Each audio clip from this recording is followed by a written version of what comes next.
بعضې شخصیات داسې وي چې د هغې شخصیت، د هغې ژوند، د هغې جدوجهد هغه په خپله یو تاریخ وي.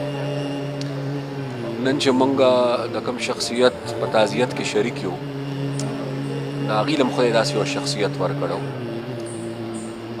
ټول ژوند چې کوم دی نو هغې خپل سوچ او فکر ته وقف کړی او د علم د ادب په حواله ډېره لویه ستړې ده.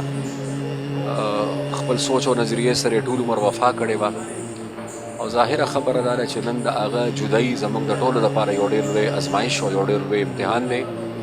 خو نن د هغې په وفات چې دلته حاضر شوی یم، زه یو خو د فاتحې لپاره حاضر شوی یم او بل د دې لپاره چې د هغې خدماتو ته، د هغې کردار ته خراج عقیدت موږ ټول په شریکه پیش کړو.